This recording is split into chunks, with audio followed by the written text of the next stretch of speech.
right?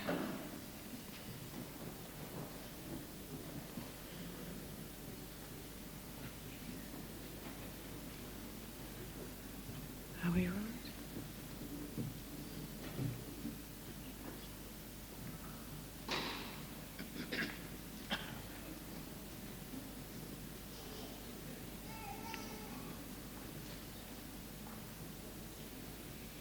Okay. Well, I'd like to open this ceremony by welcoming all of you to the university. Special welcome to those family and friends of today's graduands. And I'd also like to start by thanking the Conservatorium Choir under the direction of Professor Dudman for just singing for us the traditional university song, something that links this ceremony to ceremonies of this kind that take place throughout the world over many years. It was certainly a great pleasure to hear it today. This afternoon we've gathered in order to confer awards on those who've satisfied the Council of the University that they've met requirements for awards in the faculties of arts and the faculty of music. In the printed program, there's a list of prizes which have been awarded on the basis of academic merit. I'd like to congratulate every one of today's graduands. This event, of course, is laid on especially to celebrate your achievement so that you can be presented to the whole university community and to the wider community, and we can share with you the pleasure of this occasion. You've achieved the goal that you set yourself, and everyone in the university knows that there's a story for each one of you, a story of difficulties to overcome, many traumas, many headaches, many anxieties with exams and late assignments and so on, and many feelings of relief, of course, but also gratitude to those of your family, those of your friends who've supported you through this time. Both financially and in other ways. Moral support is what all students need at those difficult times. So today we can put behind the trauma and enjoy the pleasure of the reward of achievement. Some of you probably are continuing with your studies. Some have moved out to look for employment. Some already working, no doubt. And with the diversity of occupations open to those with arts degrees, it's hard to know exactly what fields you would be moving into. But whatever be your chosen path, you take with you the good wishes of the university. As you go out into the world, you represent the university in a way, and you stand for the university. Its standards and its achievements are represented by you. Not too heavy a burden, we hope, because we hope that what you've learnt here will stand you in good stead in the future. But we hope also that you won't lose your connection with the University of Newcastle. We hope, of course, that you've enjoyed your time here and that you will want to go on taking an interest in our affairs as a member of Convocation. And through that way you'll be kept informed of what's going on, and we hope many of you will visit this beautiful campus from time to time and learn about our activities. So whatever your chosen field, whatever your current path, everyone here in the university, the council and myself, congratulate you on what you've done and wish you good luck for the years ahead, good fortune. And we hope that your time here will have brought you something lasting in terms of knowledge, in terms of friendships, in terms of the ideals for which the university stands. So once again, my congratulations to you. The first event on the program this afternoon is the award of honorary degrees.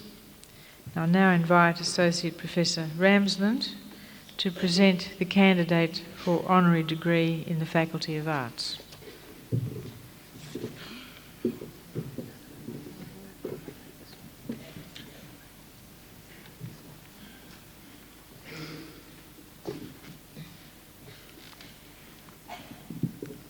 Chancellor, Nancy Perkins first took up an appointment at the University of Newcastle as a casual shorthand typist in the Department of English on the 6th of July 1966 after several years of varied and successful experience in senior secretarial positions in commercial organisations.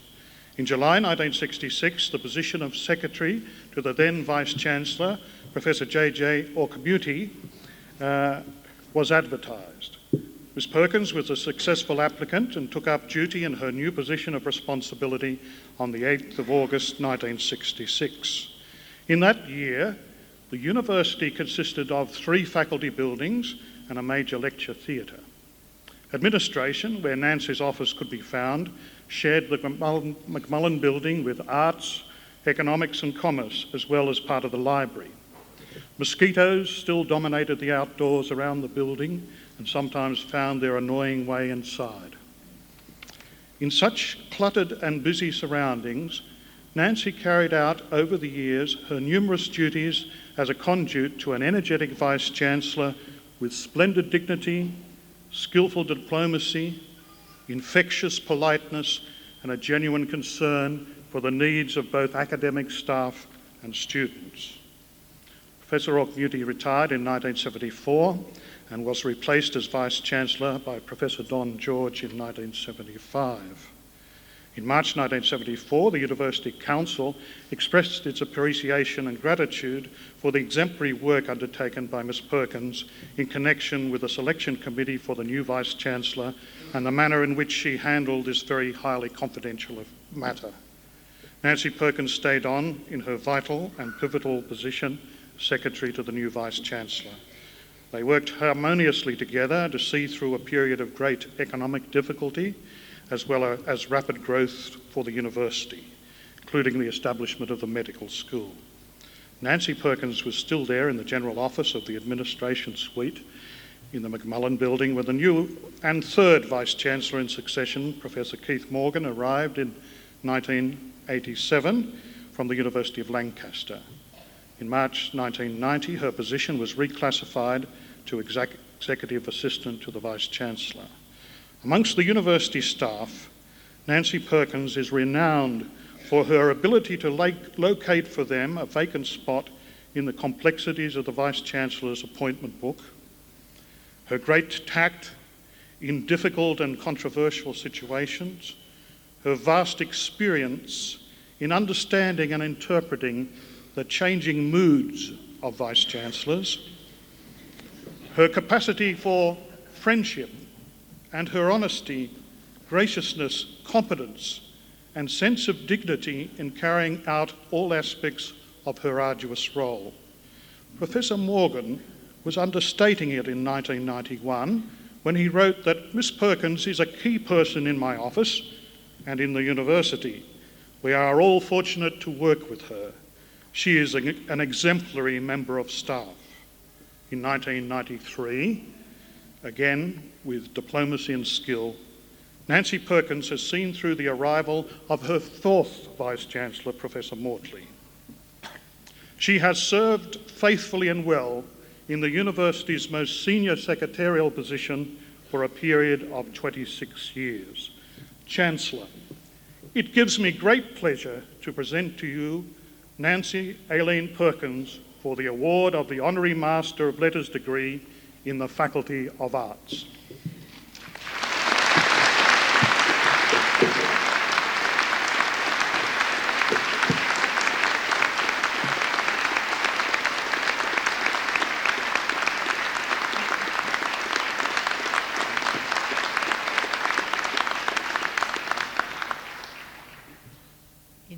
of the Council and by my authority as Chancellor, I admit you to the honorary degree of Master of Letters.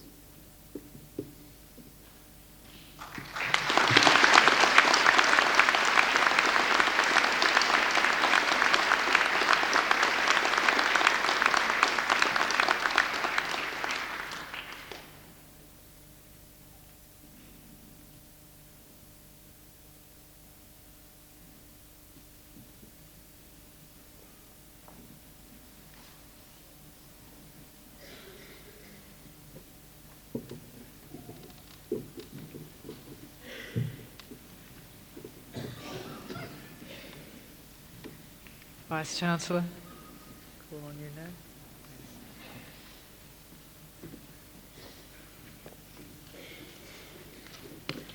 Chancellor. Today we honour a man whose professional career has been devoted to the service of education in this state, and particularly in this region. Following initial training at the Newcastle Teachers College, Douglas Rex Huxley embarked on a teaching career which spanned all levels, spending 11 years in primary schools and 6 years in secondary schools before returning to the Newcastle Teachers College, soon to become a College of Advanced Education, to join the staff of the Department of English. For the next 7 years he served as lecturer, then senior lecturer in that department. As well, he taught on a part-time basis for the New South Wales Department of Technical and Further Education and in this university at times during this period. Dr. Huxley's involvement with education was not limited to that of a provider, as during this period he was as well an avid consumer of the educational opportunities available in the state. In the course of an extended period of studies, he gained the degrees of Bachelor of Arts and Bachelor of Letters from the University of New England, subsequently the degrees of Master of Arts and Doctor of Philosophy from this university. It is of fundamental importance if the achievement of the potential of a higher education institution is to be realised for the guidance, formulation of policy and administration of that university to be informed by an appreciation of and commitment to educational values. The Newcastle College of Advanced Education was indeed fortunate in being able to appoint a person of Dr. Huxley's calibre and experience as its assistant principal in 1976, an appointment which marked the beginning of a major contribution to the development of a higher education in this region, which continued through until Dr. Huxley's retirement at the beginning of this year. In 1985, he was appointed principal of the Newcastle College of Advanced Education and held that post until it, as the Hunter Institute of Higher Education, amalgamated with the university on the 1st of November 1989, at which time Dr. Huxley became the university's Deputy Vice-Chancellor for Planning. In 1976, the Newcastle College of Advanced Education offered of the order of 20 courses, almost entirely in the field of education, to a student body of 2,500, consisting predominantly of school leavers. In 1989, the Hunter Institute of Higher Education offered of the order of 50 courses covering the fields of administration, technology, education, humanities, health and the visual and performing arts. The student body, exhibiting a greater range of ages and background experiences as a result of the extended offerings and the development of admission policies aimed at improving access to the greater opportunities, had grown by some 2,000. The period after 1976 also saw marked changes in the external environment in which the college was operating, principally as a result of Commonwealth government decisions, culminating in 1989 with the amalgamation. Much of the 1980s was a time of uncertainty, with the issue of amalgamation being a particularly live one in the early part of the decade. A simple recitation of some of the key issues and developments of the period when Dr. Huxley held senior administrative offices may give an indication of the importance of his role, but it is quite an inadequate measure of his contribution to higher education in the region and to the institutions he served. Doug Huxley did not believe in simply reacting to events. He believed in and practiced a proactive style of leadership, and it is to this and his deep commitment to improving the provision of higher education for the people of the Hunter region that many of the benefits they enjoy today are owed. In the most difficult of circumstances, he continued to seek to shape events towards the achievement of his goals. It would be false and unjust to Dr. Huxley to suggest that there have not been occasions when his opinions on specific issues differed from those of the senior officers of the university, at times markedly so. He was always a doughty fighter for his educational philosophies and views. However, throughout the difficult period prior to amalgamation and the demanding time in which the basis of a successful amalgamation was forged, he earned the respect of all involved for his vigorous and intelligent concern for the welfare of the staff of his institution and the maintenance and future expansion of educational opportunities in the region. In the short period between amalgamation and his retirement, Doug Huxley did not seek simply to serve out his time. This was not the nature of the man. As Deputy Vice-Chancellor for Planning, he sought actively to ensure that a successful amalgamation would make a contribution to the continuing development of a strong university. Shortly, the University Council may be adopting a strategic plan to guide the university for some years to come, and that it will be able to do so will in no small measure be the result of the efforts of Doug Huxley in his period as Deputy Vice-Chancellor of the University. Chancellor, it is with great pleasure that I present Douglas Rex Huxley for admission to the degree of Doctor of the University.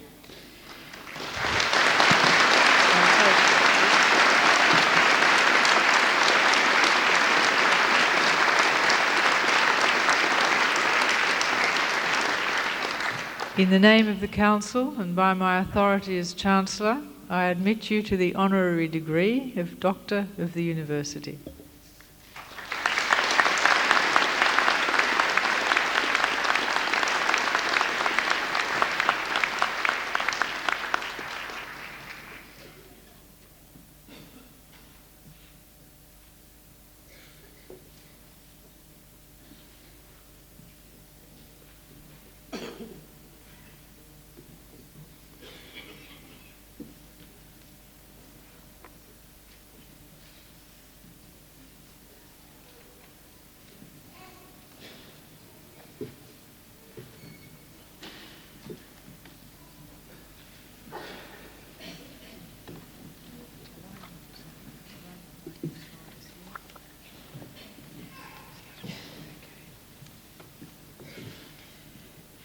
Well, I now have very great pleasure in inviting Dr. Huxley to deliver to us the occasional address. Dr. Huxley.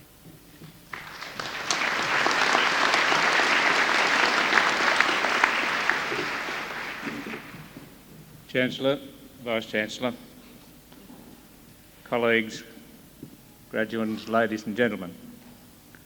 First, on behalf of Ms Perkins, who doesn't get an opportunity to speak, may I thank the Council of the University for its decision to honour us by conferring the honorary degrees we've received today. As you've heard, Ms Perkins has been a member of the University for a very long time, but it will be clear to you that her recognition today is less for length of service than for quality of service. I join with the Council in acknowledging her outstanding contribution to the administration of the University.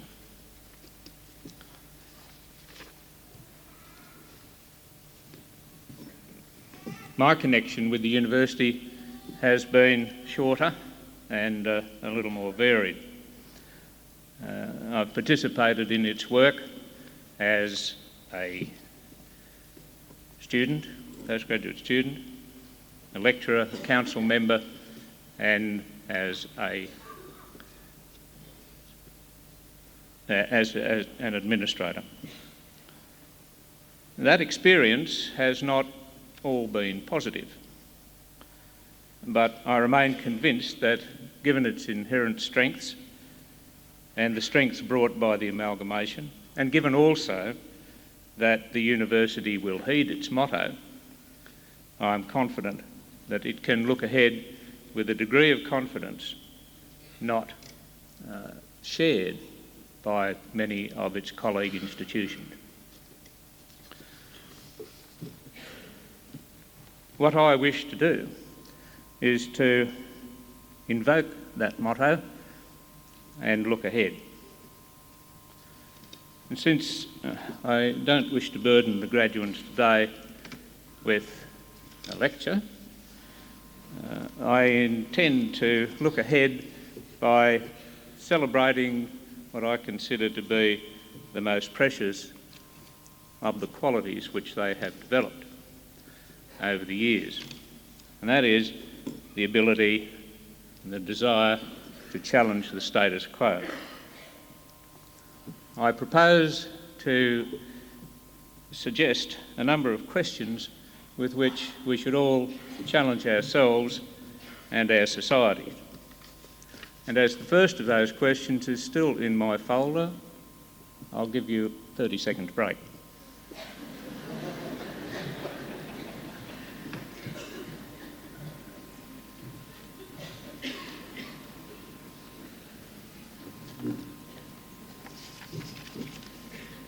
Now that's better. First now comes first.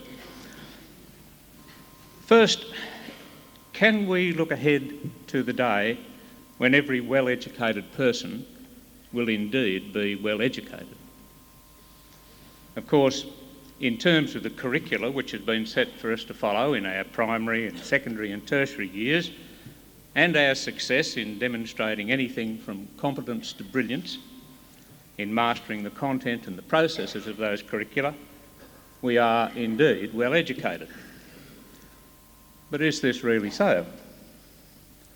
Have those who have designed our curricula ensured that the range and the nature of our education has fitted us for active participation in our democracy? I'm not sure that they have. How can one be well educated if one can reach the end of a formal educational path with, for example, acknowledged expertise in literature or linguistics and abysmal ignorance in science or technology, with outstanding ability in particle physics and only a smattering of knowledge of Australian history, with demonstrated talent for sociological analysis, but with little comprehension of mathematics? It is unfortunately a fact that the crack which first appeared in the orb of knowledge has now split it in two, and the sciences half is gyrating independently of the humanities half.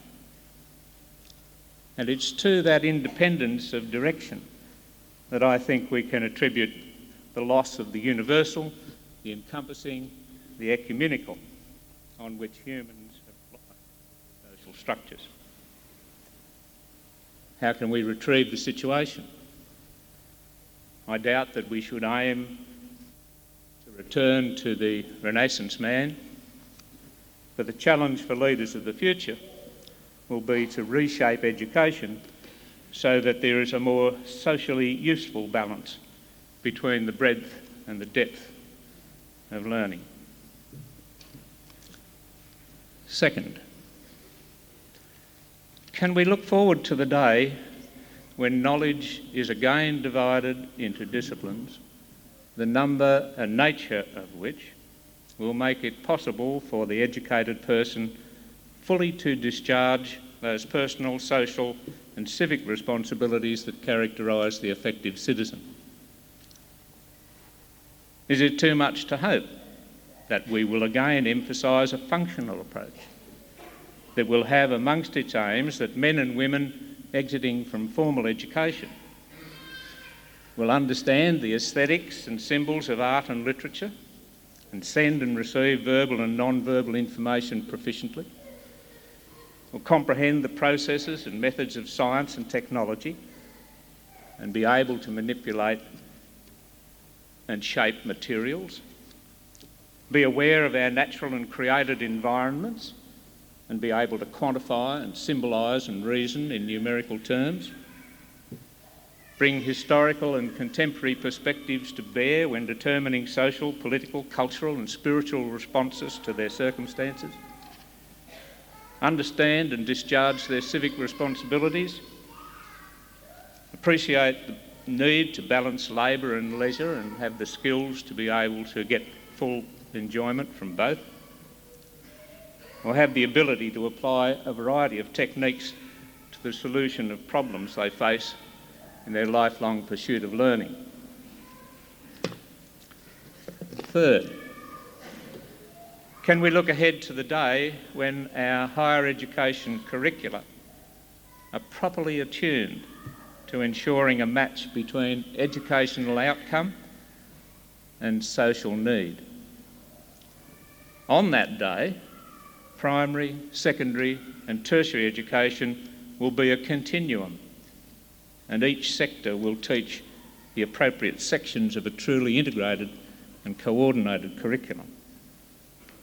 Should we assume that the completion of secondary school marks the end of the formal general education needed by effective members of society?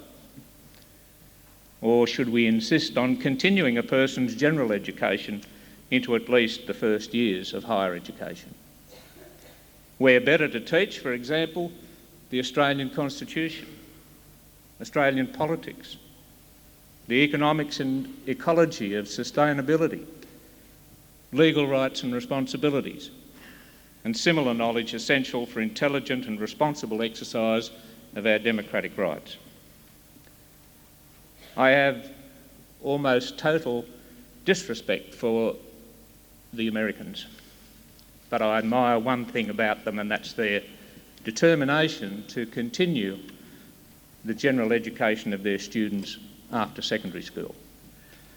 First 2 years of their 4-year program devoted to that general education, specialisation and professional practice left for the last 2 years. But getting the structures and the curriculum right that's only the first problem. Is it not also time that we decided that it's appropriate to teach not only knowledge, but its application? Would it not be more appropriate were we to teach the techniques of synthesis, instead of assuming that our graduates will understand intuitively how to bring appropriate but discrete pieces of information to bear on the solution of problems? Fourth, can we look forward to the day when the question of what constitutes quality in higher education is resolved to the satisfaction of the universities, the government and the community? Many are asserting that teaching should be returned to the position of preeminence that it had in earlier centuries in the first half of this century. Today, the reputation of a university relies very heavily on its research record. There are those who would argue that it should rely first on its teaching record. There are some who suggest that research should be undertaken with two purposes only: the generation of the knowledge which is needed for effective teaching and the training of postgraduates in research techniques and values. There's one Australian Vice-Chancellor who goes further and would argue that quality should be assessed in accordance with what he calls the five-fold path to honour, comprising teaching and learning, research, scholarship, collegial administration and community service. The Commonwealth Government has allocated a considerable amount of money to what it terms the improvement of quality and is currently establishing its quality control mechanisms. Clearly, there is emerging a debate that will influence the direction and focus of academic work into the next millennium. The views of the community, and particularly of each university's graduates, will be important. Fifth, and those of you who can do a countdown will be starting to breathe a sigh of relief. Fifth, can we look ahead to the day when intellectual ability is held to be as important as is sporting prowess today? Egghead, SWAT, Four Eyes, and for the very worst cases, academic, are some of the pejorative terms reserved to describe those who are above the intellectual average. Our society admires, even exalts, outstanding physical performance, but is suspicious of intellectual achievement. We have a Robin Williams and a Peter Pockley to encourage public respect for science, but where are the 100 or so others to balance the Rex Mossops and the H.G. Nelsons?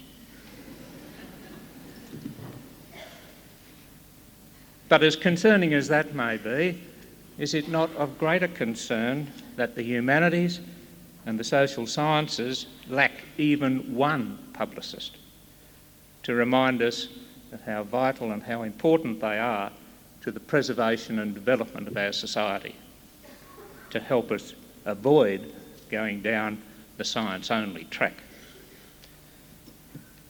In 1987, Barry Jones said that Australians should work smarter, not harder, so that the lucky country could become the intelligent country. Bob Hawke knew that the word intelligent didn't arouse overwhelming enthusiasm from people, so he popularised the term the clever country. Unfortunately, we do not appear yet to have understood three important postulates of becoming a clever country. First, the young must aspire to being clever, astute, imaginative, creative, innovative. Second, the nation must be willing to invest in its intellectual resources. And third, it is necessary to work hard at becoming smarter. Finally, my congratulations to the graduands.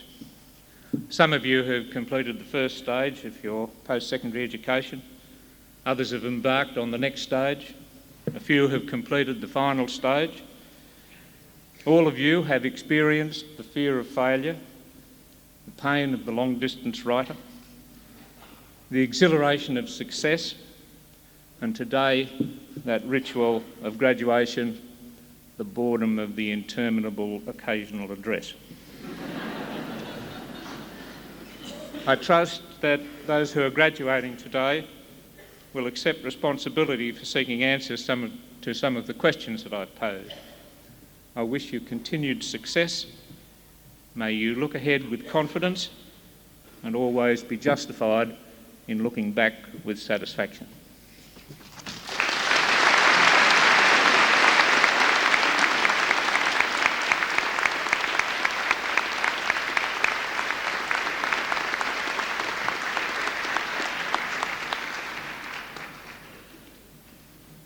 Well, thank you very much, Dr. Huxley, for sharing with us your thoughts on the process and purpose of education. I'm sure you've given everyone here much to reflect on this afternoon, which will stand you in stead during the rest of this ceremony, at least.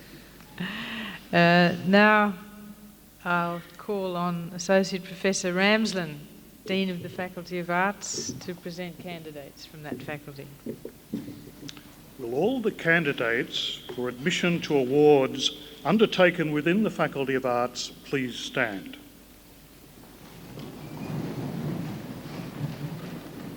Chancellor, I present to you the candidates for admission to awards undertaken within the Faculty of Arts as specified in the program. In the name of the Council and by my authority as Chancellor, I confer the awards specified in the program on all those graduands from the Faculty of Arts who are present today, and in absentia on those unable to be present.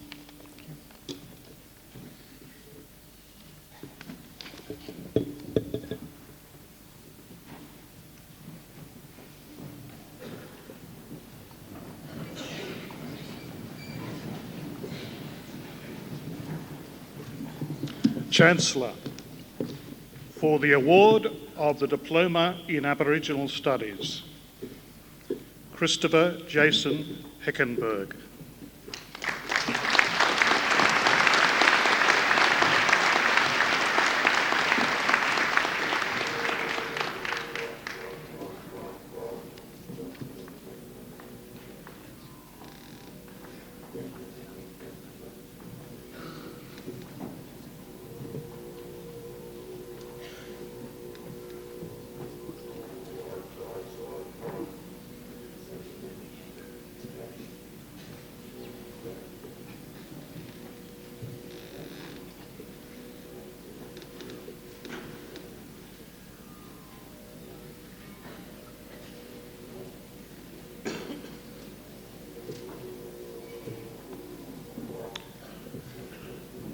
Annette Louise Kennedy.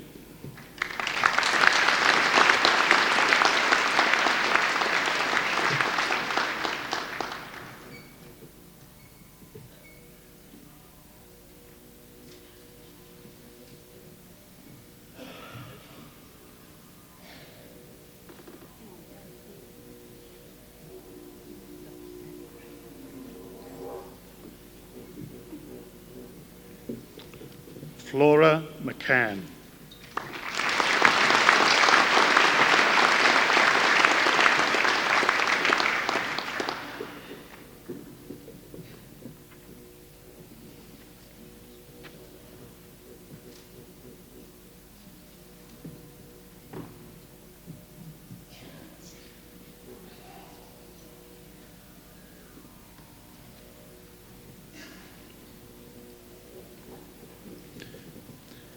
Tony Tersteg.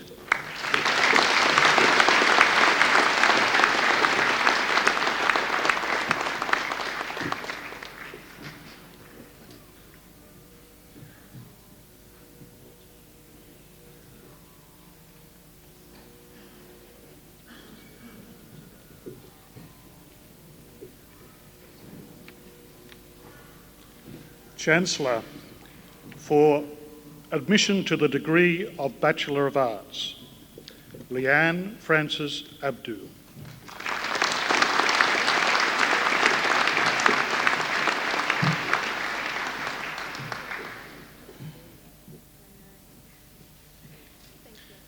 Joanne Kerry Adams.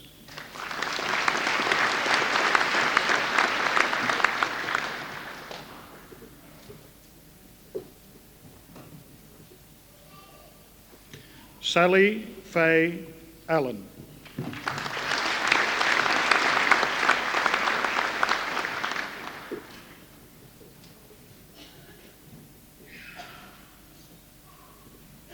Jacqueline Nicole Allen.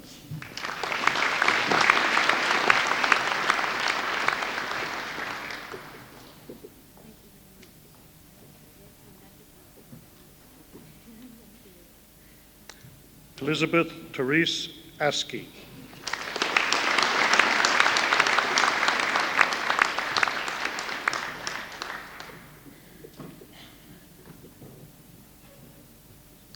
Gerard Atkinson.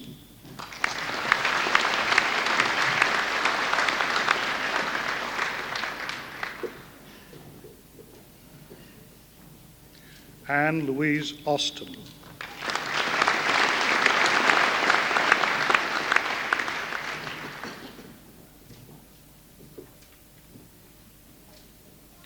Gregory Richard Baines.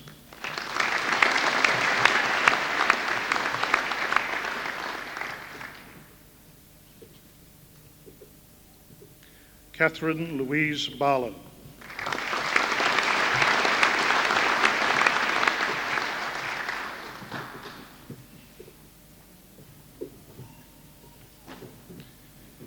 Vanessa Mary Barlow.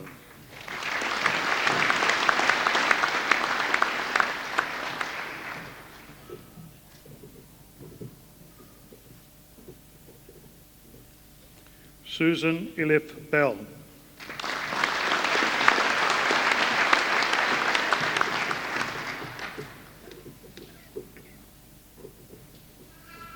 Peter Jeffrey Bennett.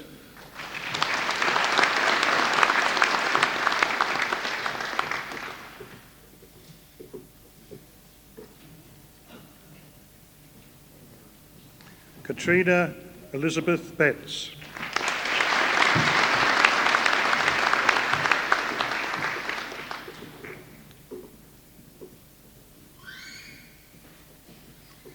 Richard Henry Bishop.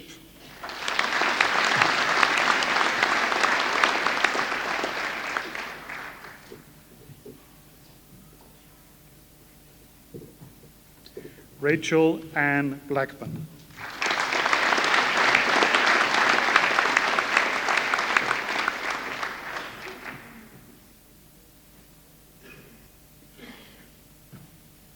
Ian Philip Bloom.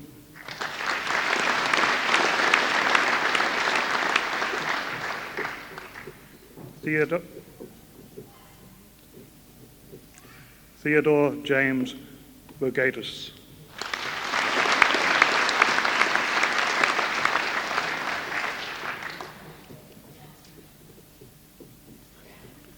Imelda Bernadette Burke.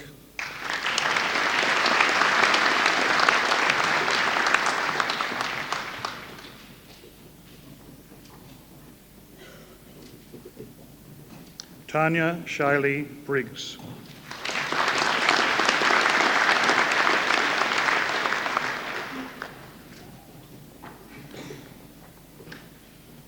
Angela Joy Brown.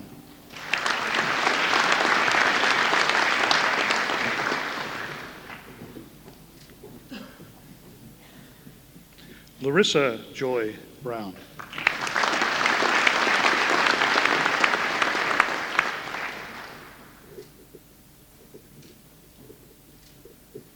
Elisa Bucky.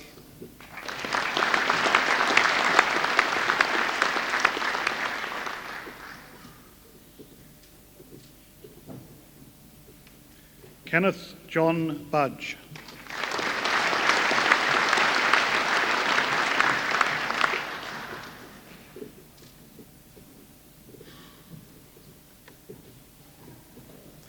Benjamin Edward Burley.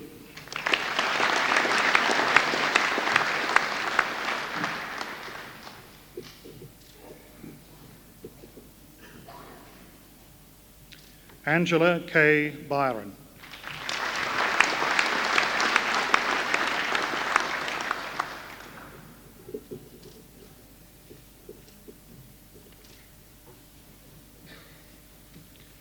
Lisa Jane Carmody.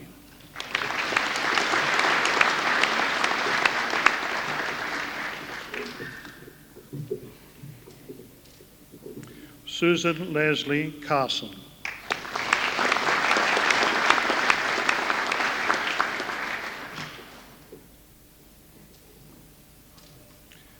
Fiona Jane Chambers.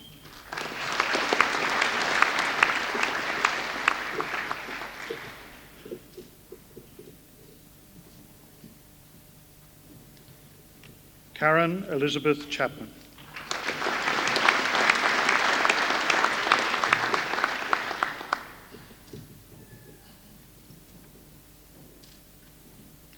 Caroline Cho.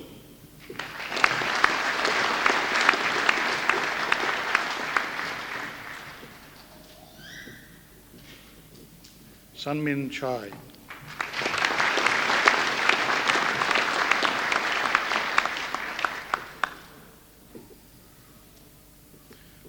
Julia Louise Clark.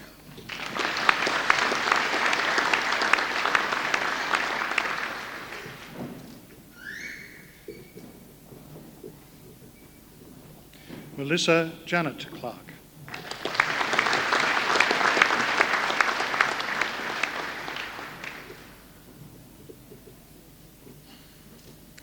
Samantha Cleary.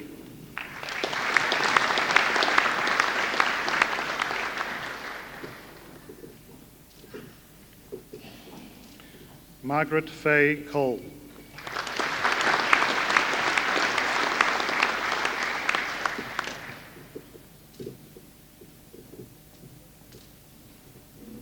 Rachel Celicia Coleman.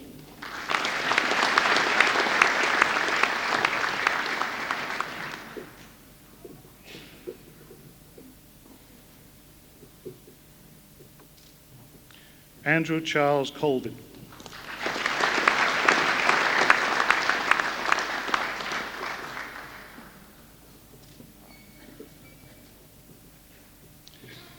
Andrea Gale Connell.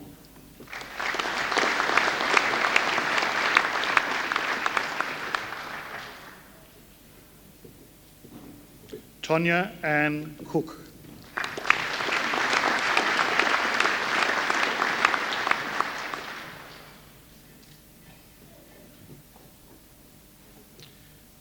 Carol Ann Cornish.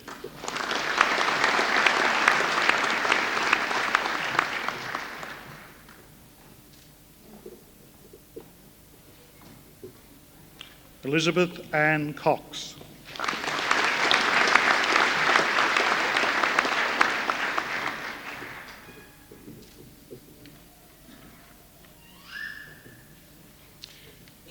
Benjamin Robert Krieg.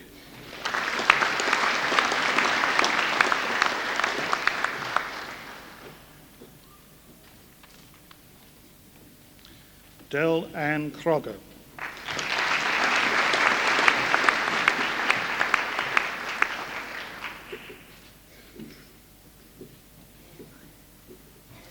Anne Eleanor Cummings.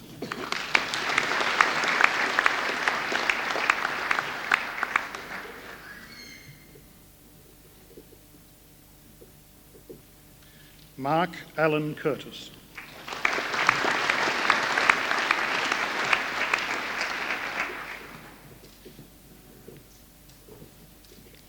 Dominic Winifred Elizabeth Durson Croix.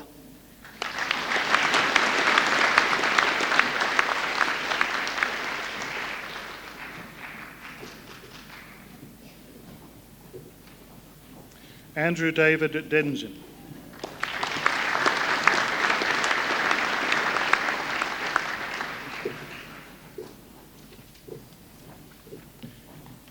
Amberini Dahl.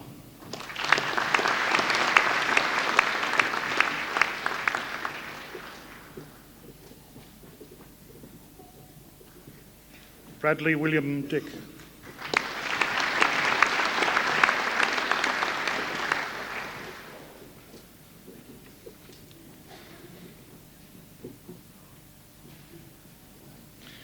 Penny Nicole Dickman.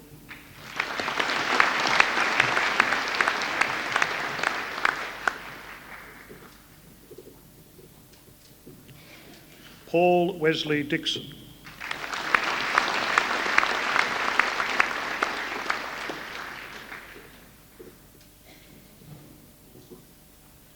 Perrin Jean Digby.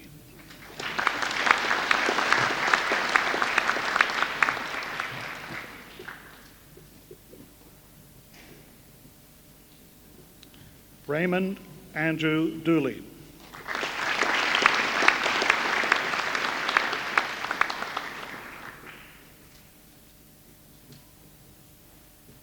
Kristen Louise Duff.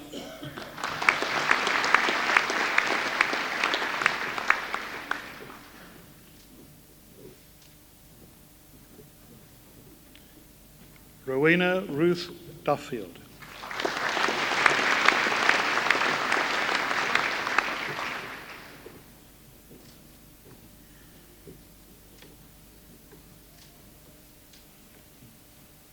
Marcelina Karen Ensley.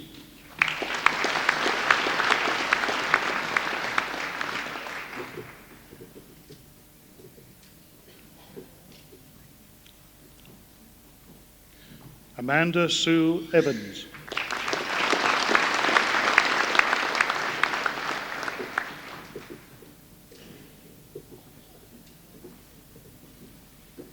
Craig Anthony Fairbrother.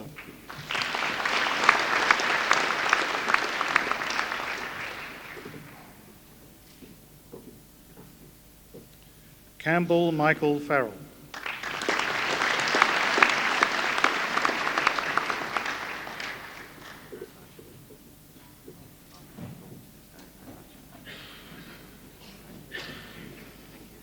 Kay Diana Ferguson.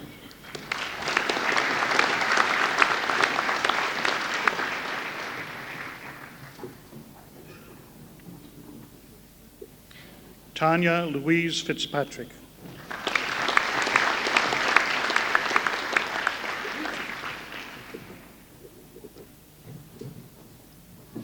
Andrew Justin Francis.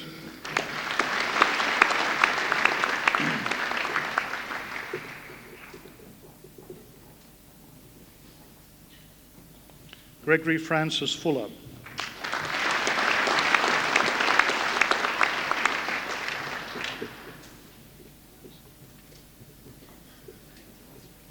Jennifer Ruth Galbraith.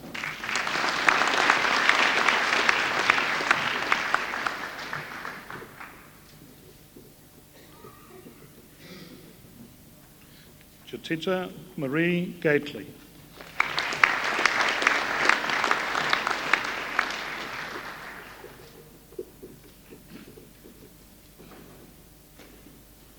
Helen Margaret Geiger.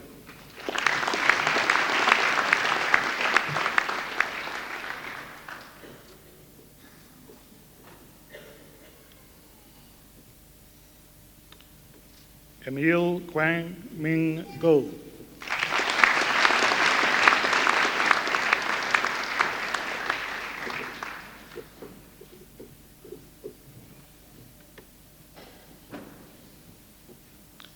Jacqueline Therese Goldman.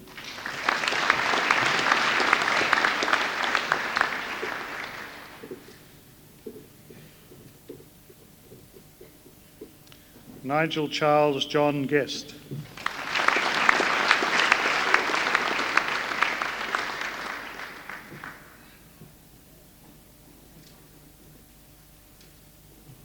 Nicola Harbour.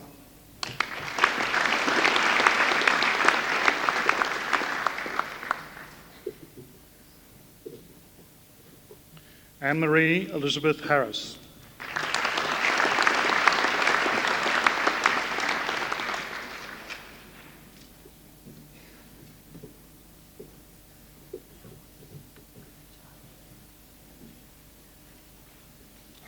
Joanne Elizabeth Harrison.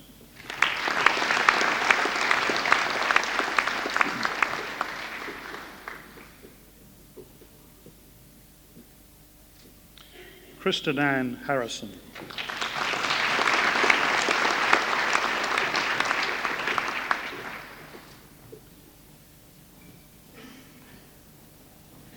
Simone Patricia Harrison.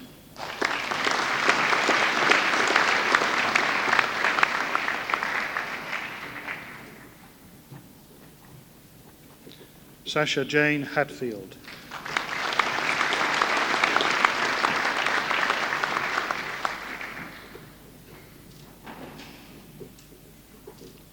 Judith Ann Henrys.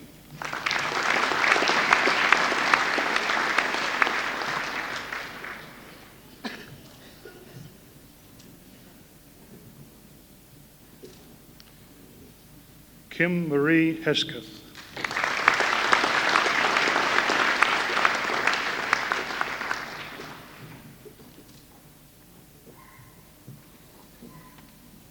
Mark Edwin Hughes.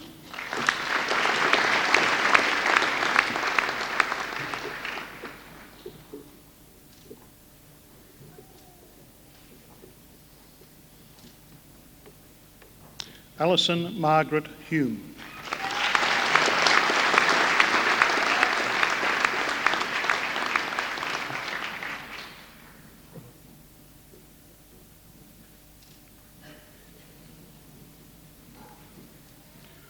Leonie Helen Hunt Thompson.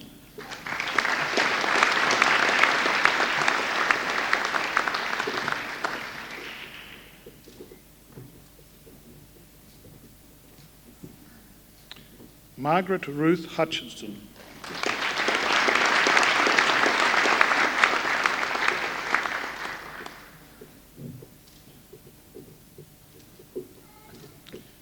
Gavin Stewart Hislop.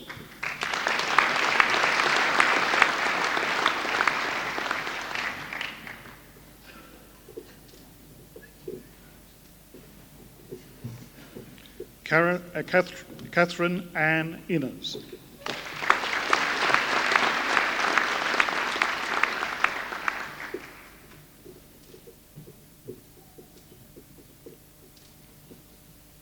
Joan Elizabeth Iredale.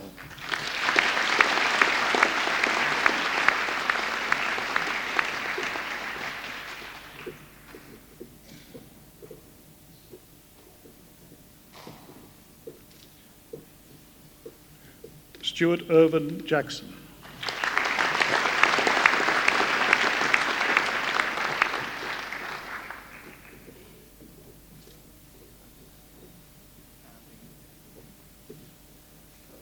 Catherine Ann Jameson.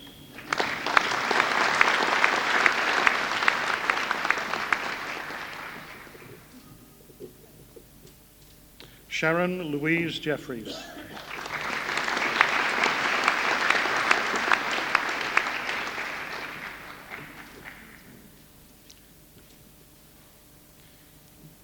Carol Jean Johns.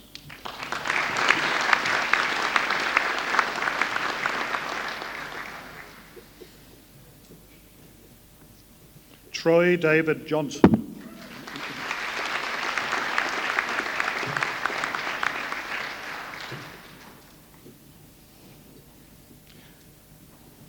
Jodie Marie Jones.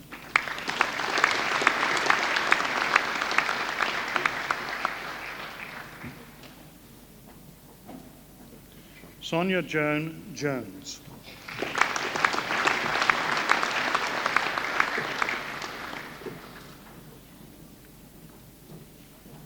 Janet Mary Cavanaugh.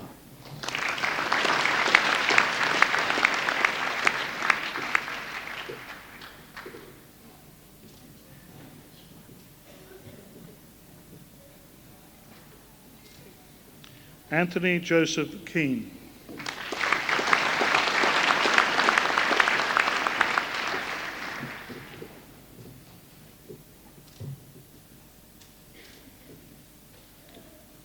Tonya Mary Kellett.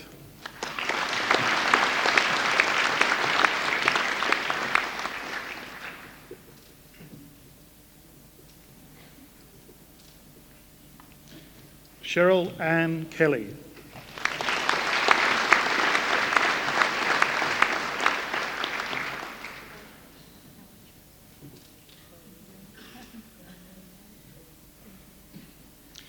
Rosemary Gale Kennedy.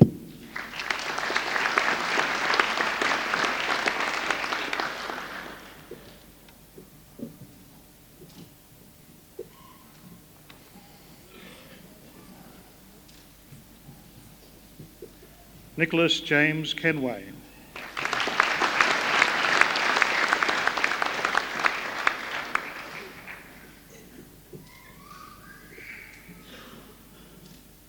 Judith Ann Kett.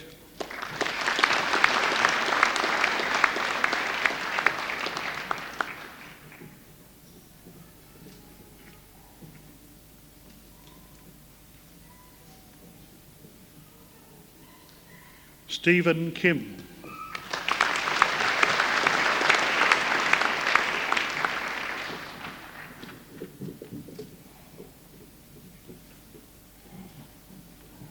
Michelle Jane King.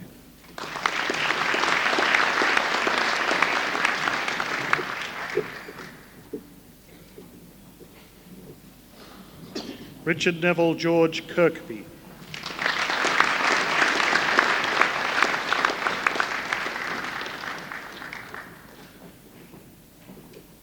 Denise Elizabeth Kite.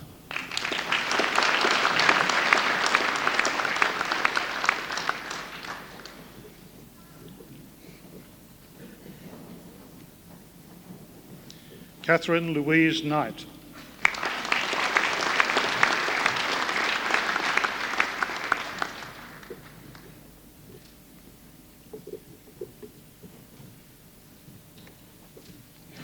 Rita Jararani Lamak.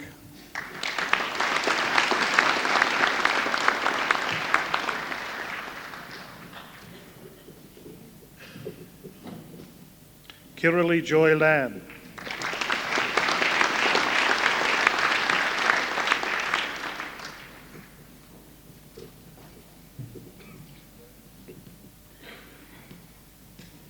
Julianne Lavender.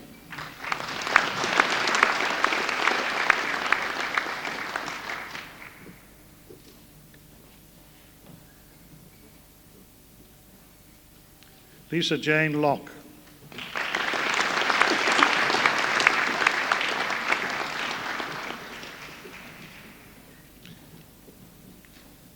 David Robert Long.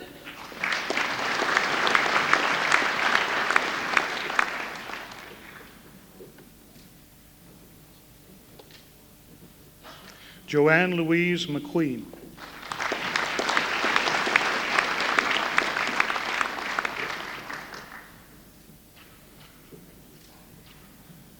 Richard Scott Madgwick.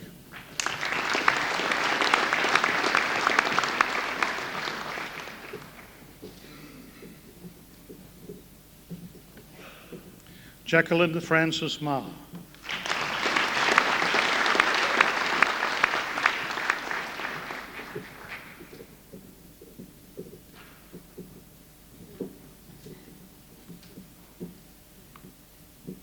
Peter Gerard Marnie.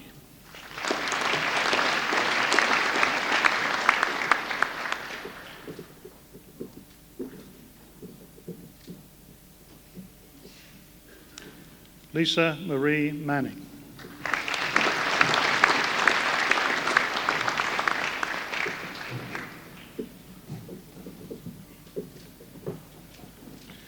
Lynette Ann McAllister.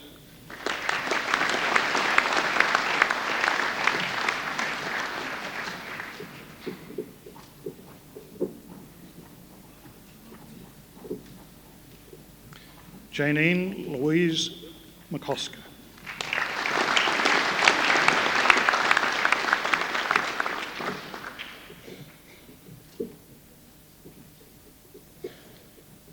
Barbara Ann McEwen.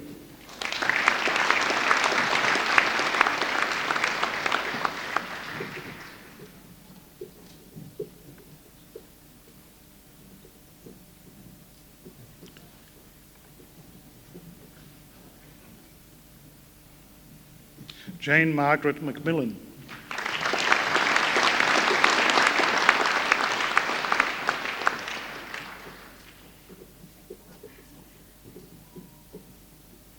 Catherine Louise McNaughton.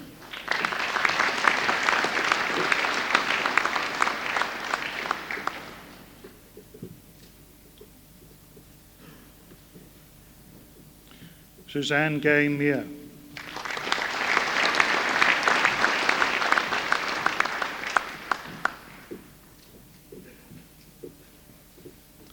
Rita Enid Merlin.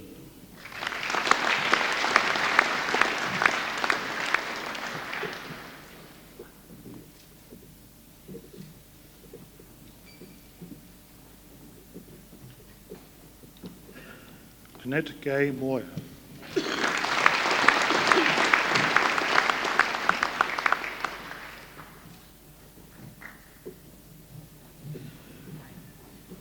Jill Moncrift.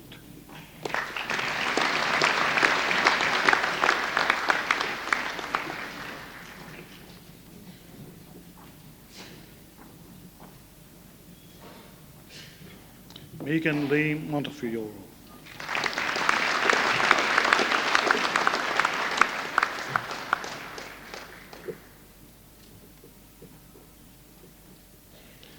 Adam William Mooney.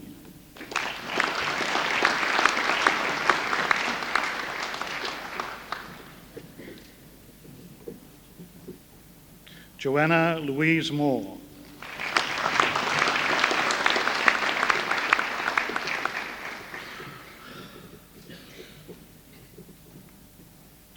Natalie Ann Moore.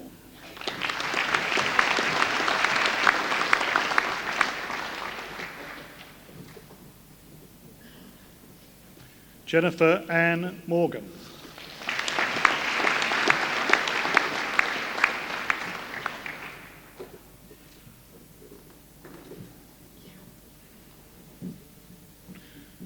Sharon Annette Mostrin.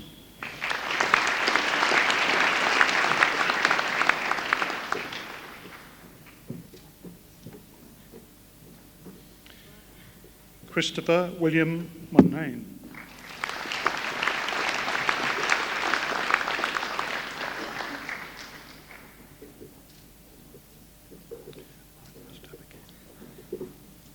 Mark Mustapik.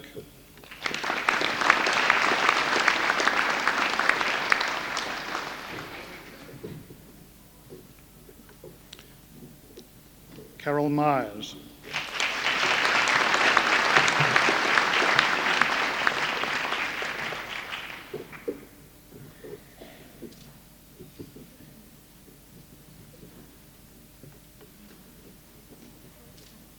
Vicky Nietzsche.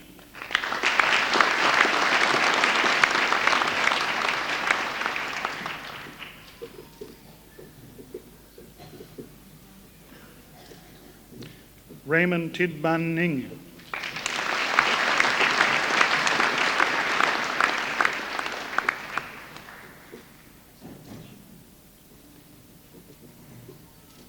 Rachel Jane Agnes Norman.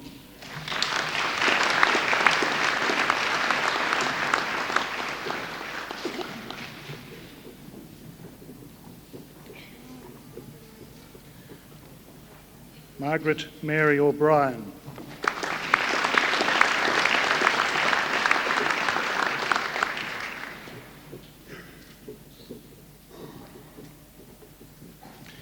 Emmett James O'Donoghue.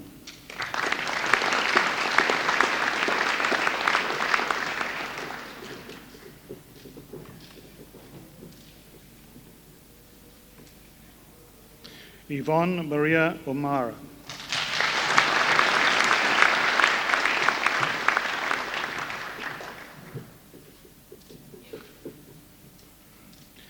Natalie Sonia Oliver.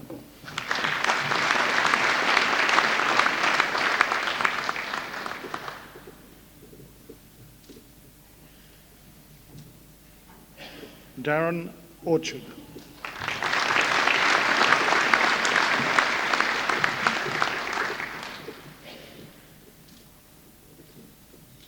Christine Page.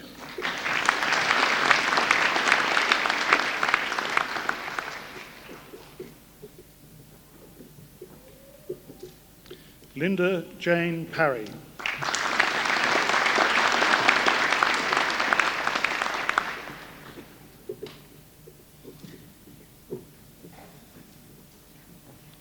Angela Pelk.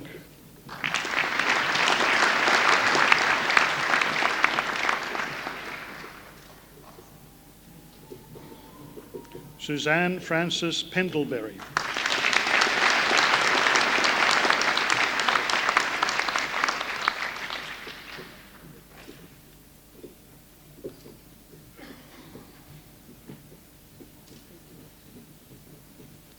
Lois Dawn Phillips.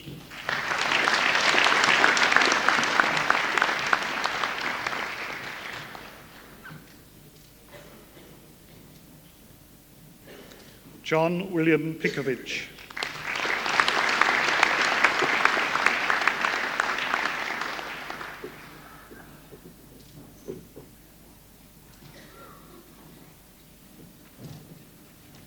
Amanda Leigh Pitkin.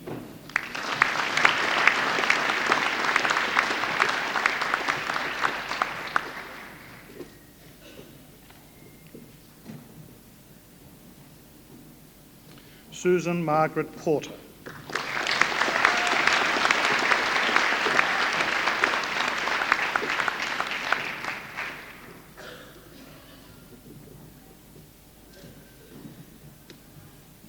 Sonia Powzuk.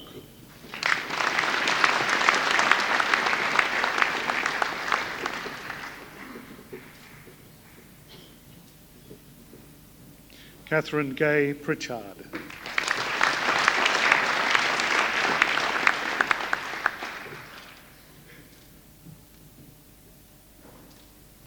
Alexandria Mary Percallo.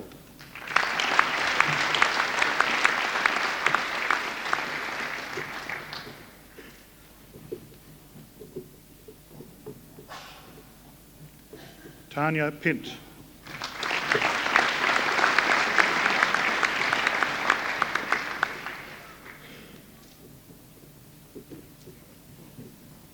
Ashiana Bengon Ramzan.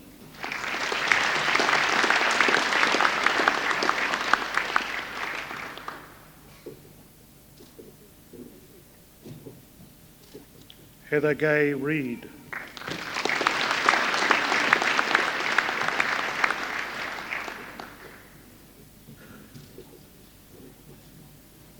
Mary Elizabeth Riley.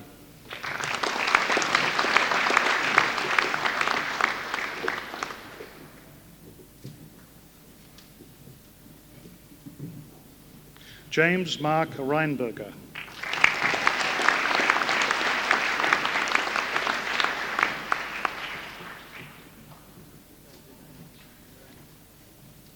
Belinda Louise Richards.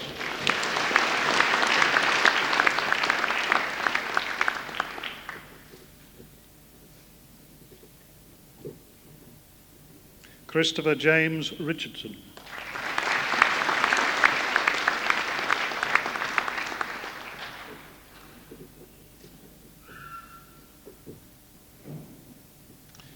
Jane Reaney Roberts.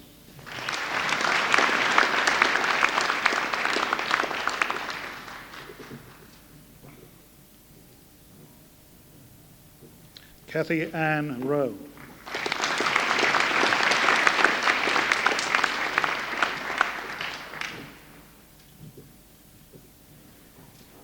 Marshall Rowe.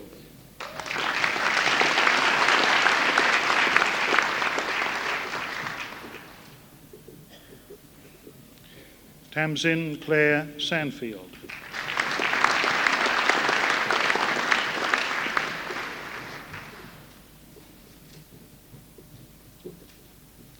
Andrew Michael Santorn.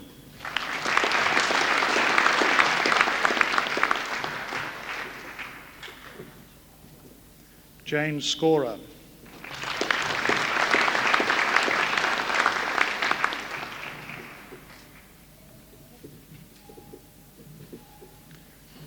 John Jeffrey Scott.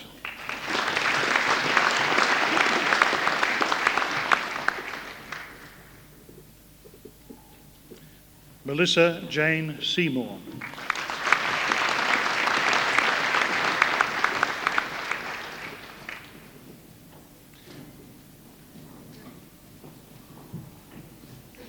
Adam John Sharpley.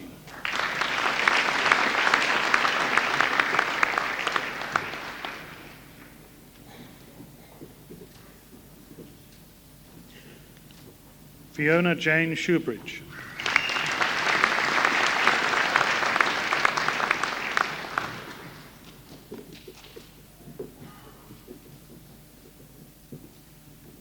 Lorraine Mary Slavin.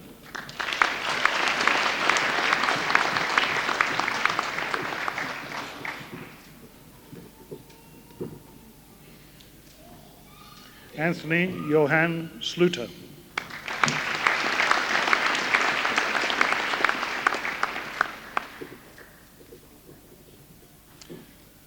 Rex McQuinnan Small.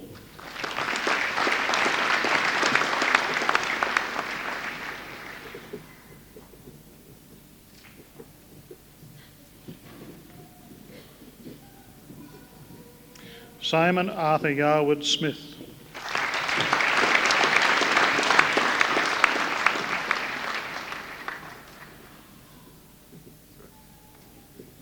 Susan Mary Smith.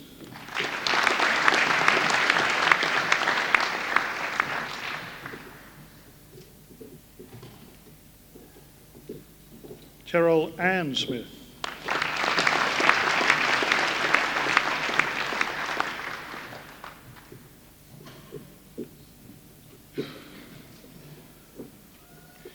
Catherine Dryden Sohier.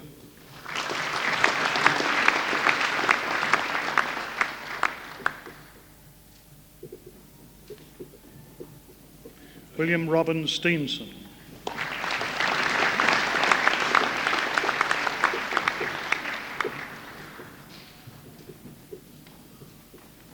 Maria Stelianos.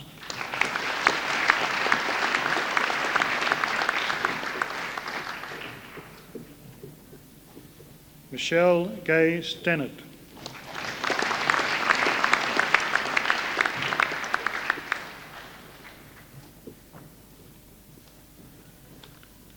Jane Margaret Stewart.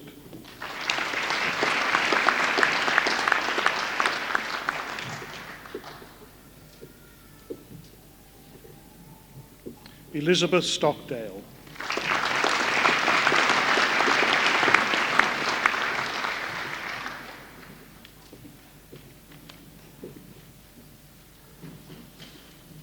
Sue Gay Terenzini.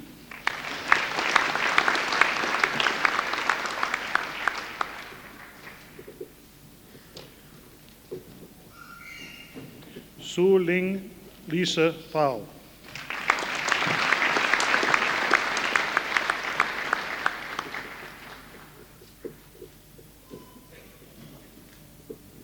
Carolyn June Thomas.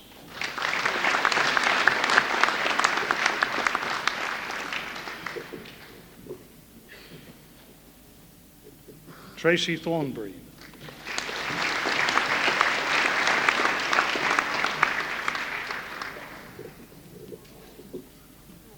Jason Donald Thornton.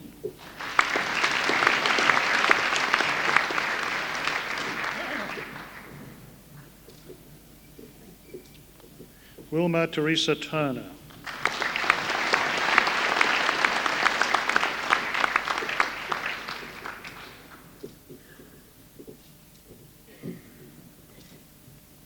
Julie Hewlin.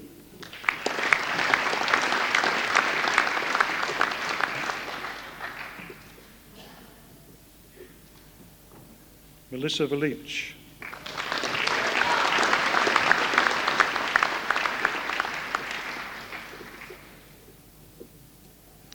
Nada Vujat.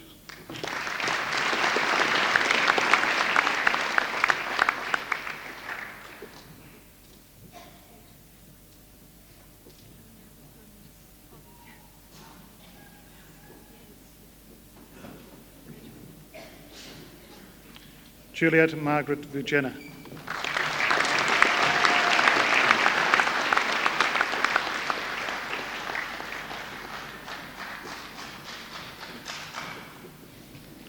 Robin Gay Wall.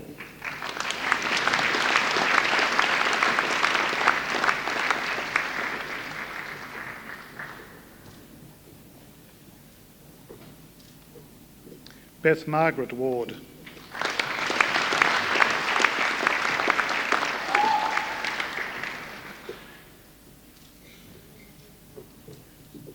Carolee Teresa Ward.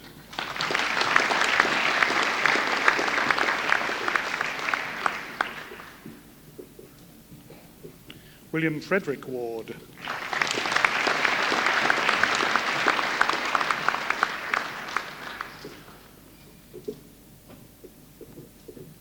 Kylie Michelle Waters.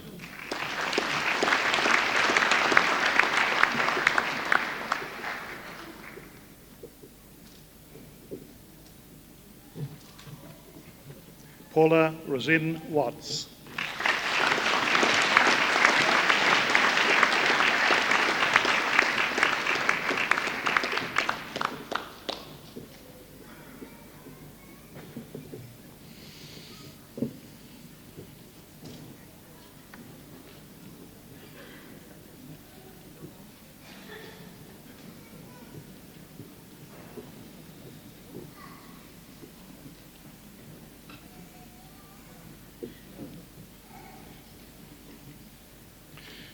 Dorothy Jean White.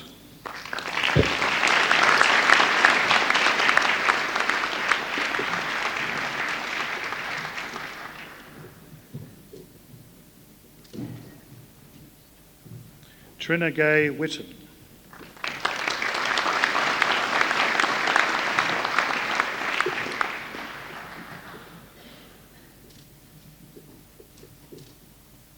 David Ross Williams.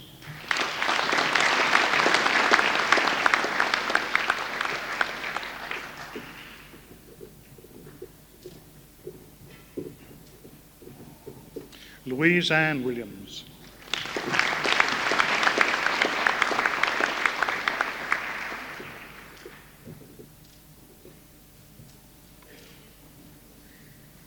Judy Ruth Wilton.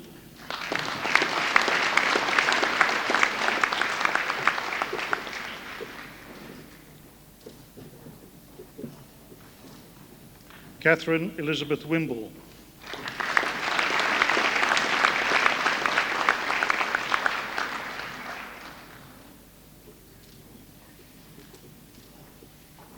Rosalie Su Gin Wong.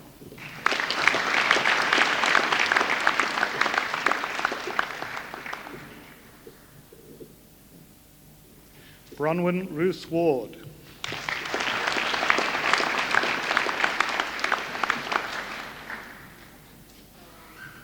Annette Elizabeth Woodman.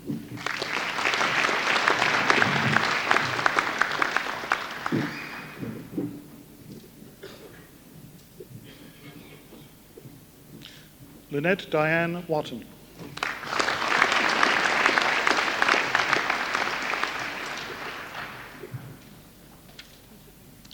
Pamela Ann Whidden.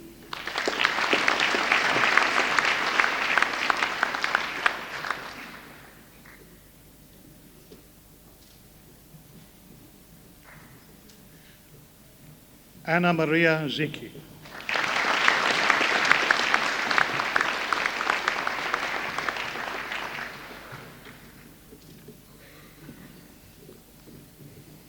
Chancellor, for admission to the degree of Bachelor of Arts Psychology, Patricia Faye Brown.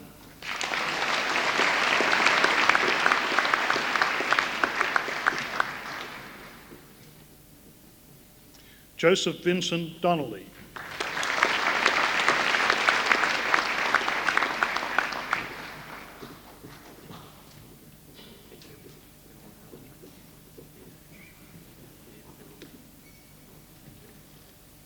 Amanda Jane Harris.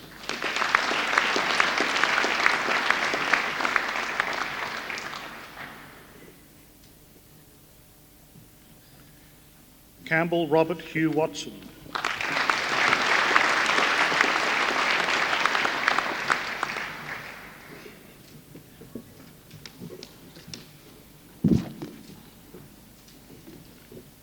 Chancellor, for admission to the degree of Bachelor of Arts Honours, Irene Gwyneth Bly, English Class 2, Division 2.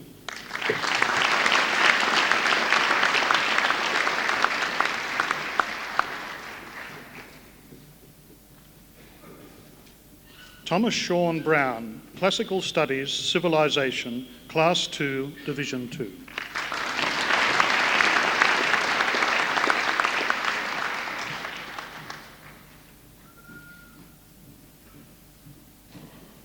Rankagati, Elizabeth, English, Class 2, Division 2.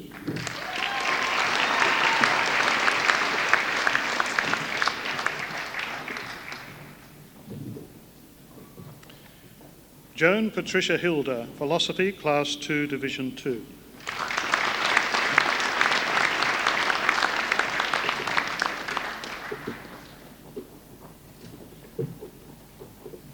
Teresa Dawn McGinty, English, Class 2, Division 2.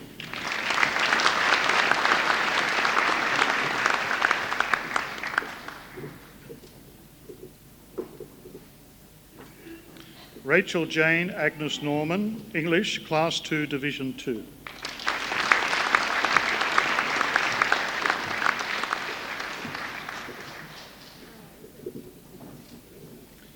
David Peter Ardley, Classical Studies, Civilisation, Class 2, Division 1.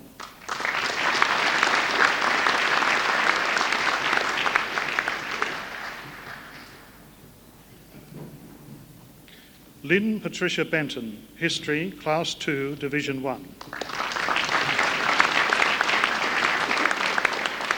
Lisa. Liesl Diane Burling, Psychology, Class 2, Division 1.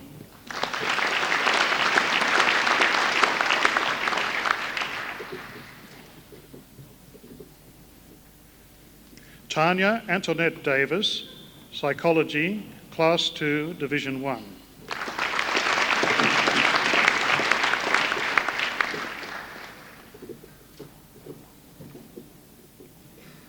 Rosa De Santo, Japanese, Class 2, Division 1.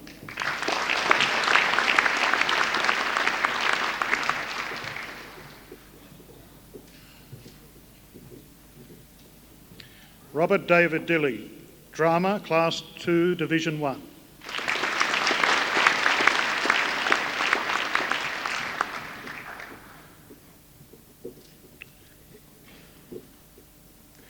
Lorna Ellis, Linguistics, Class 2, Division 1.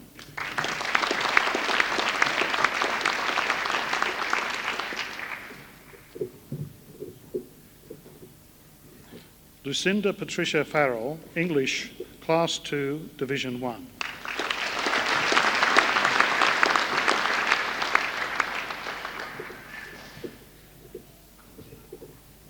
Sonia Godfrey, Industrial Relations, Class 2, Division 1.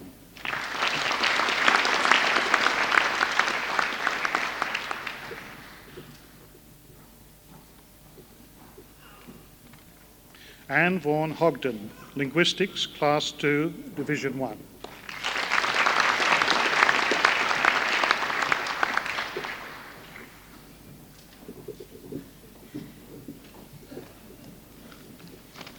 John William Ilanson, English, Class 2, Division 1.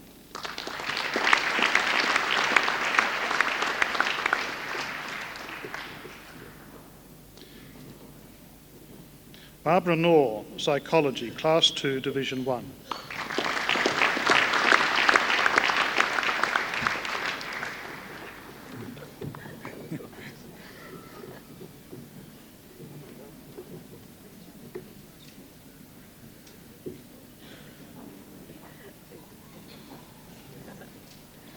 Linda Elizabeth Alice Lawrence, Sociology, Class 2, Division 1.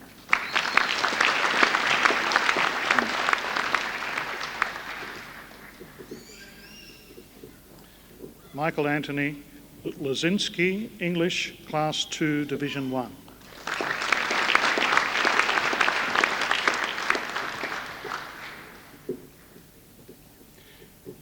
Michelle Ann Payne, English, Class 2, Division 1.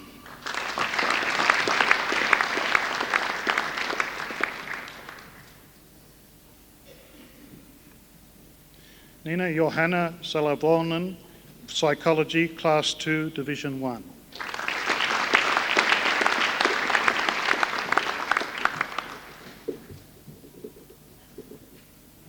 Katrina Jane Sweeney, Drama, Class 2, Division 1.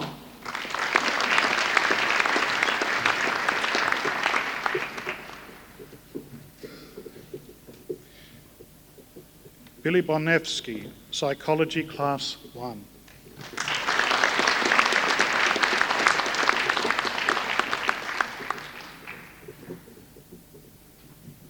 Jennifer Margaret Brake, Japanese, Class 1.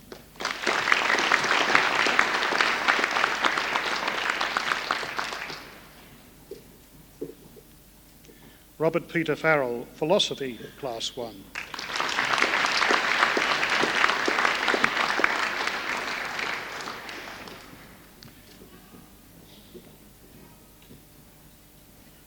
Francis Bay Gordon, Classical Studies, Combined Greek and Latin, Class 1.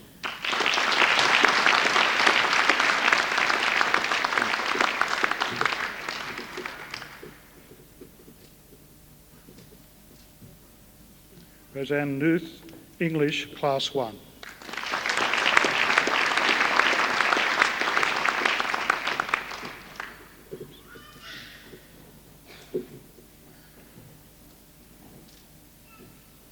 Christine Margaret Selms, Psychology, Class 1.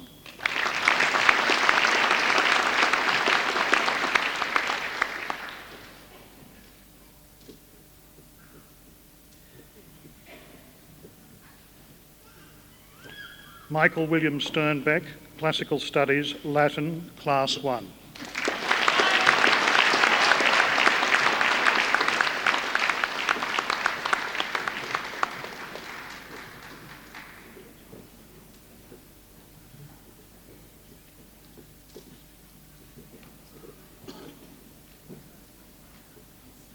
Rochelle Simone Wood, Classical Studies, Civilization, Class 1.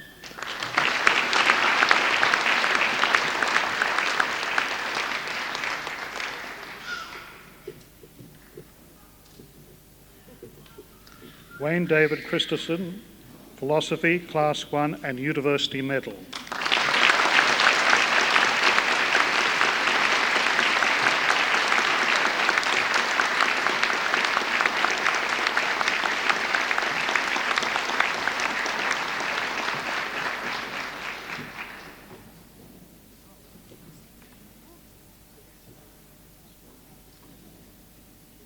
Anne Cherie Dunn, History, Class 1 and University Medal.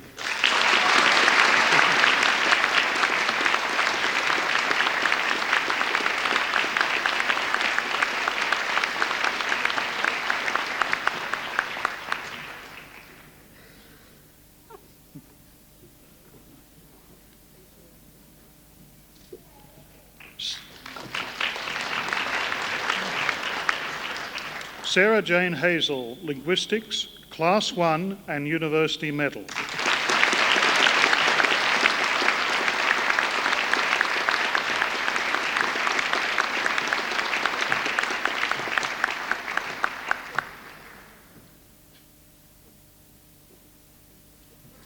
Peter Thomas Arthur Carr, English, Class 1 and University Medal.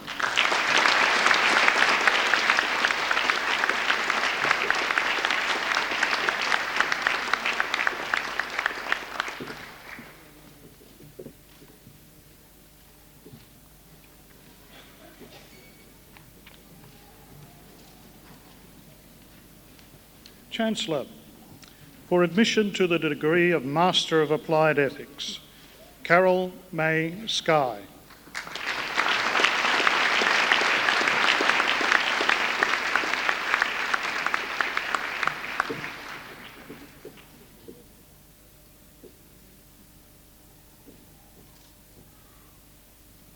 Henry Michael Wellsbourne.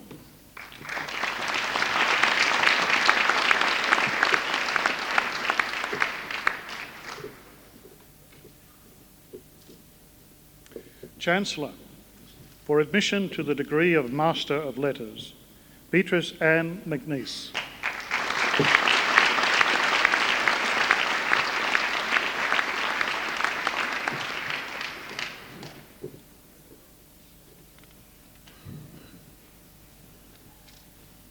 Chancellor, for admission to the degree of Master of Theatre Arts, Helen Therese Fletcher.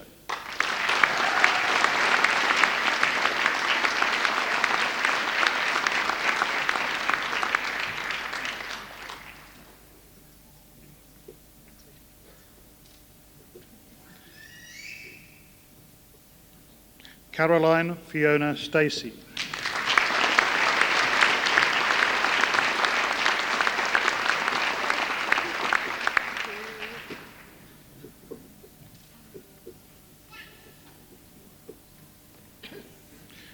Carol Elizabeth Stevenson.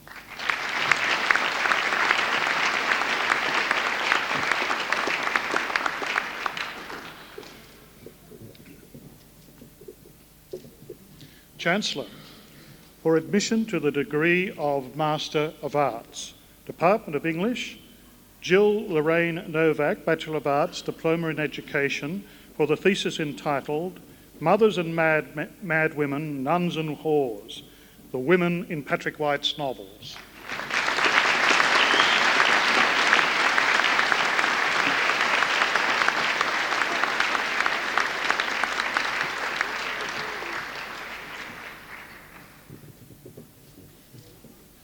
Chancellor, for admission to the degree of Doctor of Philosophy, Department of Linguistics, Anita Elizabeth van der Waal, Bachelor of Arts, Doctorandus of Letters, and Diploma in Education at the Free University of Amsterdam, Holland, Graduate Diploma in Educational Studies, Armidale College of Advanced Education, for the thesis entitled Structure and Function in Garapewingu.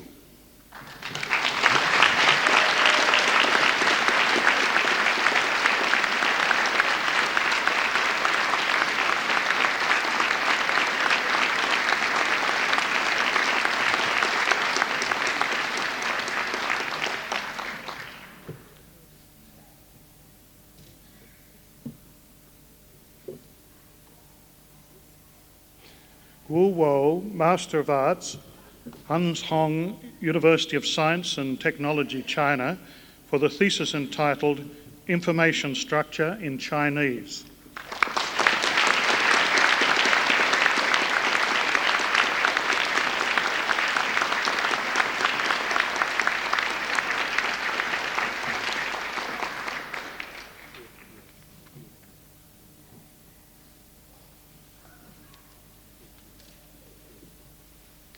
And in the Department of Philosophy, Leela Cumming, Bachelor of Arts, University of Sydney, Master of Arts, Macquarie University, for the thesis entitled Saying Things.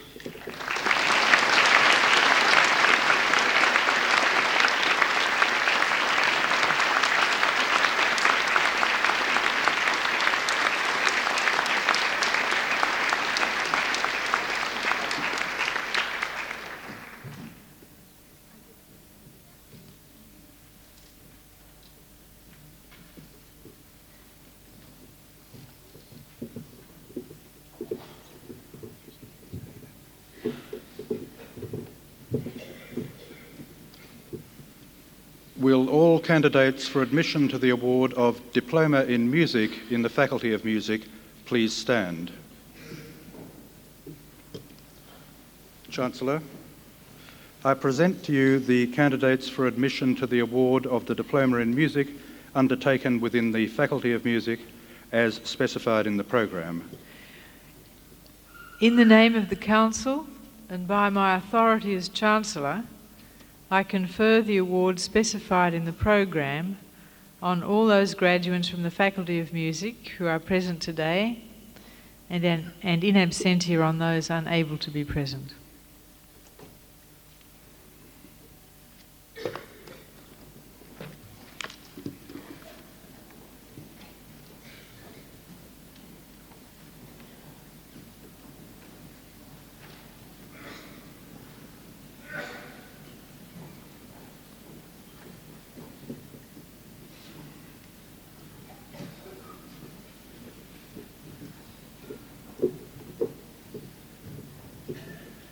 Chancellor, for the award of the Diploma in Music, Jennifer Grace Burgess.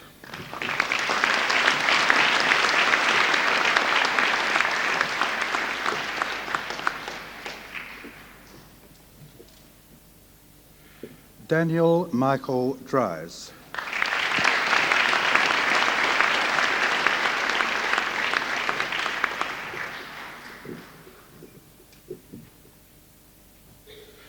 Matthew Michael Kiley.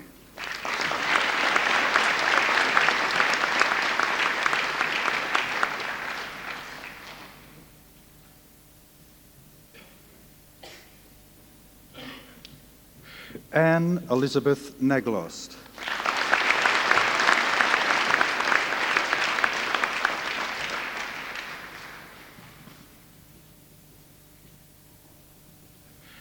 Jane Rebecca Parks.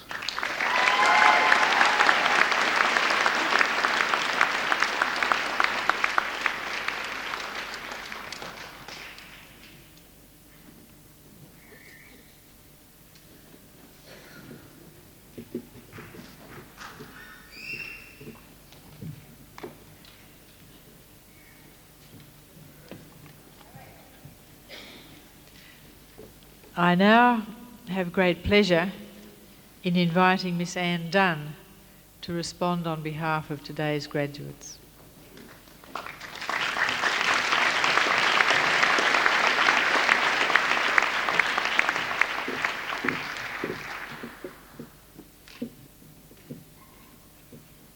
Chancellor, Vice-Chancellor, honoured guests, ladies and gentlemen, and fellow graduates.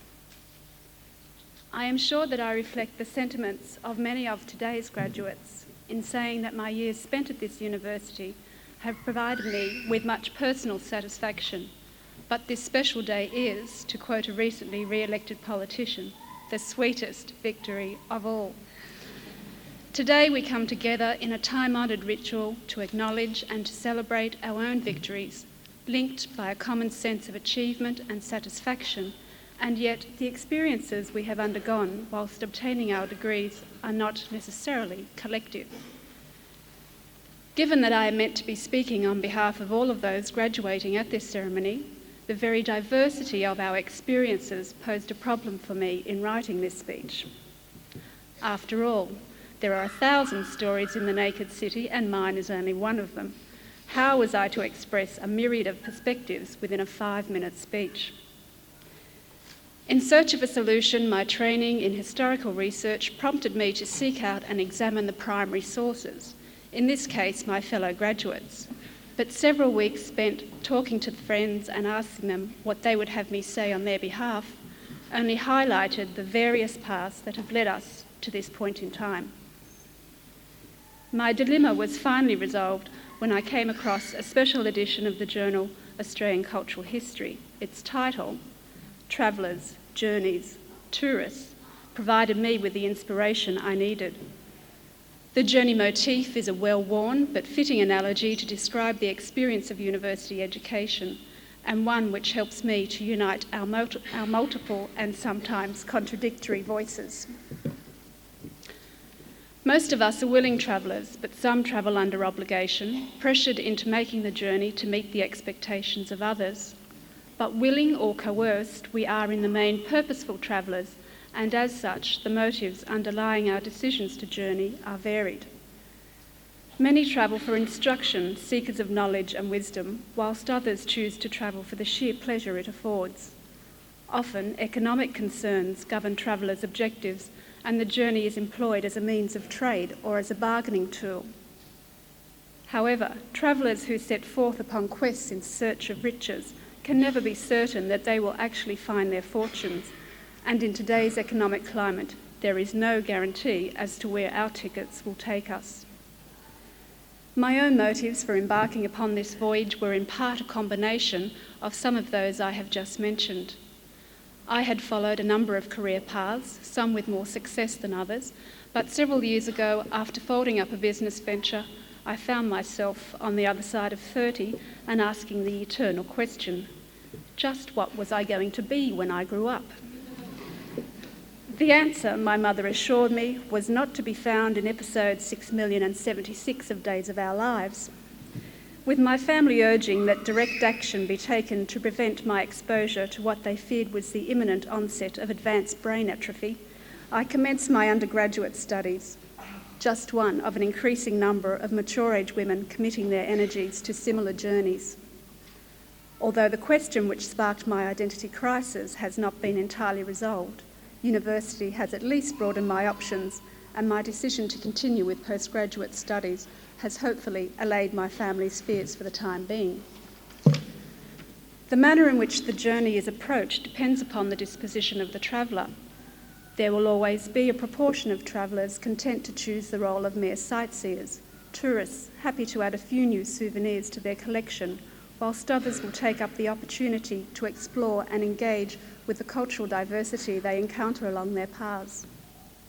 The journeys followed by these latter travellers can be seen as rites of passages from the familiar into the unfamiliar, journeys of discovery and transformation. Travellers who experience such a journey attempt to define the foreign lands through which they pass, and in the process learn to define themselves. But for all the potential enrichment that the journey may bestow upon the traveller, travel is not always trouble-free. The disorientating influence of landscape can have an unsettling effect. The journey can be arduous, even perilous. During such times, the traveller truly appreciates the friendship of fellow travellers and the sense of communitas that develops between them. The numerous challenges that we have faced as travellers have been met with the support, care and tolerance from not only our travelling companions, but from partners, family, friends and university staff. These guides and mediators have helped us navigate courses so that we could manoeuvre successfully towards our destinations. Indeed, it would appear that the greater the support network along the route, the more comfortable the journey. And in this regard, my own journey could not have been smoother. As we look back upon the course of our journey, what value shall we assign to our travels? What meaning do they hold for us and for our futures? Of course, the answers to these questions will be individually determined, but the value of the journeys we have undertaken cannot easily be measured by tangible means. And so it is not surprising that the usefulness of such journeys is often questioned by those who have never travelled the path. It is true that our journeys have not been so obviously vocationally centred as those selected by other travellers. Nevertheless, we have still managed to acquire practical skills during the course of our travels. Skills such as the ability to process knowledge, to think logically as well as creatively, to rationalise, to analyse, and to criticise can all be practically applied in any number of vocational situations. More importantly, as humanities students, our reflections upon what it is to be human must surely be of value in what appears to be an increasingly dehumanised and institutionalised world. All of our various skills and experiences will be carried along as part of our luggage on the next journey. And with future journeys in mind, destinations known or unknown, I will leave you with the words of an avid 19th century traveller, Dr. John Shaw. If life's a voyage, then let us travel. Thank you.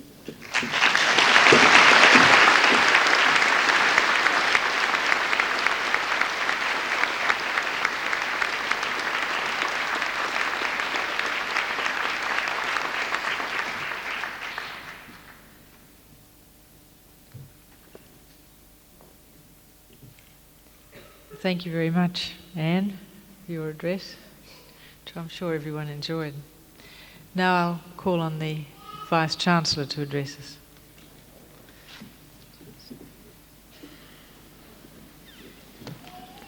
Chancellor Dr. Huxley, Ms. Perkins and former Vice-Chancellor Professor George, who's here with us today to pay tribute to our Secretary, Ms. Perkins.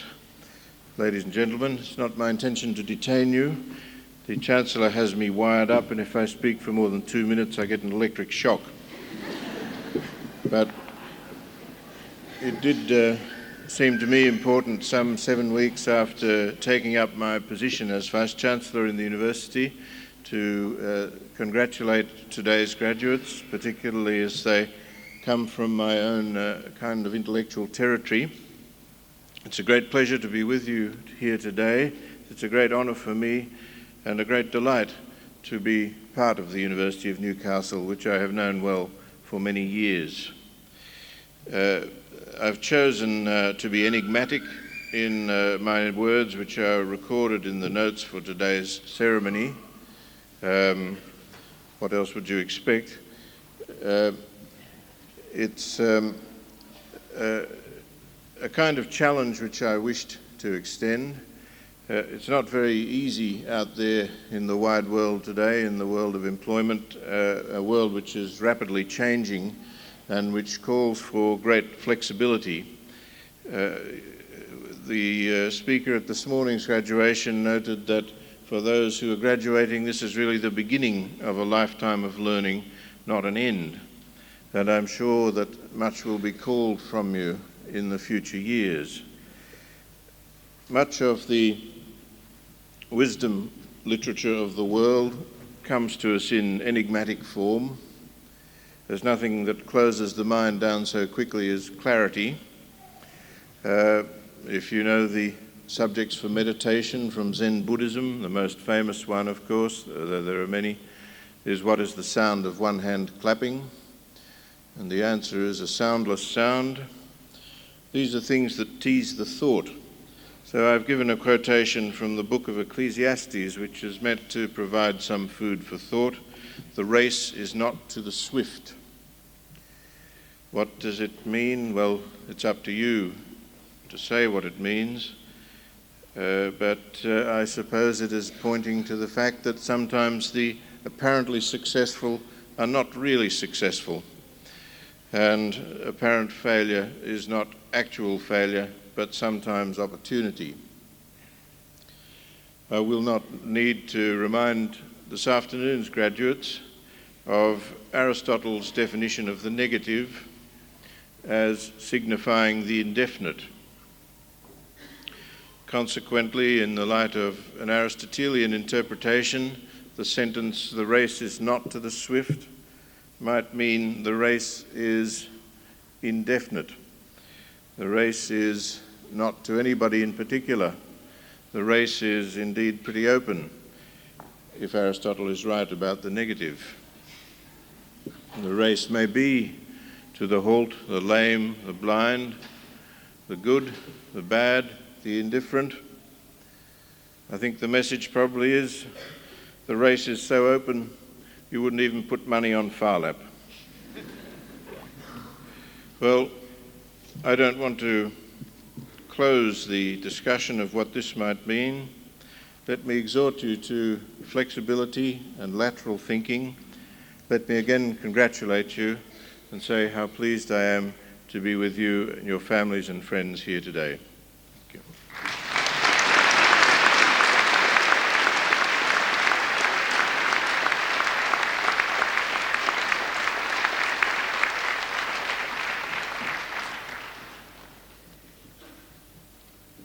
Once again, congratulations to today's graduates. And on behalf of the university, I now extend an invitation to you, to all families and friends, girls and boys and small ones who I think found some parts of today a little hard to endure. But you're all invited, one and all, to join the university in taking tea in the Union when we leave this hall. The ceremony is now closed.